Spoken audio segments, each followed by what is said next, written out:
Hi guys, ఎలా ఉన్నారు అందరూ? Welcome back to my channel. ఈరోజు అయితే మన ఛానల్లో ఎండ్రకాయల కర్రీ అయితే చేస్తున్నానండి.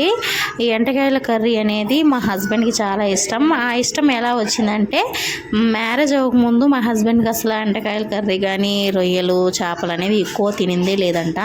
అసలు ఎండ్రకాయలు శుద్ధంగా అసలు ఎప్పుడు తినిందే లేదండు. మ్యారేజ్ అయిన తర్వాత మా ఇంటికి అంటే అమ్మ వాళ్ళ ఇంటికి వెళ్ళినప్పుడు ఒకసారి చేసి పెట్టింది. అప్పటి నుంచి టేస్ట్ పట్టేశారు. ఎప్పుడు వచ్చినా సరే ఎండ్రకాయల కర్రీ చేయాలి అంటే నాకు చెప్తారనమాట. మా అమ్మ చేసి పెడుతుంది. ఇప్పుడు వెళ్ళినా మేము మా హస్బెండ్ కోసం ఎండ్రకాయల కర్రీ చేస్తుంది. ఈరోజు ఏంటంటే, నేను మార్నింగ్ వచ్చి వెజ్ రైస్ చేశాను. అది కొంచెం ముద్దగా వచ్చేసింది. సరే నేను టౌన్కి వెళ్ళేసి వస్తానని చెప్పారు. సరే వెళ్ళేసి రా అని చెప్తే వచ్చేటప్పుడు ఎండ్రకాయలు కనిపించాయంట. తీసుకొస్తాను ఫోన్ చేస్తే, సరే ఎందుకు నీ ఆశ కాదండమని తీసుకురమ్మని చెప్పాను. నాకైతే ఇష్టం ఉండదు పెద్దగా. ఇంకా ఎండ్రకాయలు తీసుకొచ్చారు. దాంతోపాటు ఒక పార్సల్ బిర్యానీ తెచ్చుకున్నారు. అంటే నేను చేసిన వెజ్ రైస్ బారాలేదు కాబట్టి నాకే తెలిసిపోతుంది కదా నేను బారాలేదని చెప్పాను. ఇంకా తెచ్చుకున్నారు. ఇంకా వెజ్ రైస్ నేను ఇంకా 12:30కి అలా వచ్చారనమాట. నేను ఫస్ట్ తినేసాను. ఇంకా 12:30కి అలా వస్తే ఆ ఎండ్రకాయలు బాగా క్లీన్ చేసి ఆయనే క్లీన్ చేశారు. అప్పటికే స్నానం చేస్తున్నాను. ఇంకా మా హస్బెండే క్లీన్ చేసి ఇచ్చారు. నేను ఆలపు టమాటా ఆనియన్స్ అన్ని కట్ చేసుకొని కర్రీ అయితే ప్రిపేర్ చేయడం కోసం రెడీగా పెట్టుకున్నాను అనమాట. బాగా క్లీన్ చేసి నా దగ్గర ఇచ్చారు. అందులో ఆయన బిర్యానీ అనేది తినేశారు. ఇది చేసేయి ఈవినింగ్ తిందాంలే అని చెప్పారు. సరే నేను చేసేస్తున్నాను అనమాట.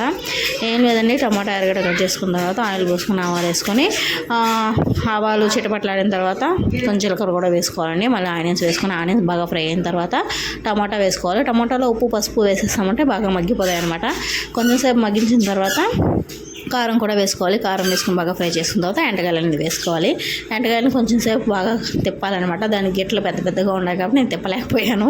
కొంచెం పెద్ద బాణలు పెట్టుకోవాలి. ఇంకా పెద్ద గంటి కూడా తీసుకోవాలి. అప్పుడే ఫ్రీగా తిరుగుతాయి.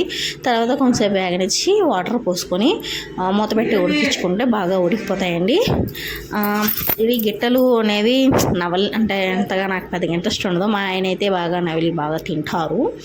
ఇంకా కర్రీ చేస్తున్న మధ్యలో తలుపు అనేది క్లీన్ చేసుకున్నాను. బాగా మురికి పట్టేసింది. సంక్రాంతి క్లీన్ చేశాను కానీ మళ్ళీ ఏంటో డస్ట్ అంతా పడి ఇక్కడ నల్లగా అయిపోయింది అనమాట. ఈసారి బ్రష్ మధ్యలో కొంచెం వంచి బ్రష్ని అలా మధ్యలో క్లీన్ చేసుకుంటున్నాను. బాగా మురికి అనేది క్లీన్ అయిపోయింది.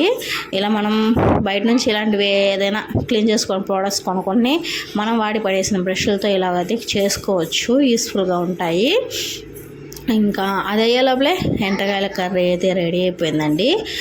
ఇంకా రెడీ అయిపోయిందని ఒక ఎండ్రకాయ పీస్ అయితే తీసుకెళ్ళి మా హస్బెండ్కి ఇచ్చాను. తిన్నారు.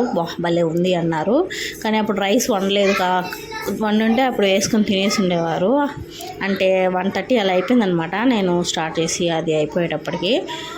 అప్పటికే 12:30కి తిన్న బిర్యానీ అరిగిపోయి ఉంటుంది కదా, ఇంకా రైస్ లేదు. అంతే అండి ఈ వీడియో. Do follow and more videos. Bye bye.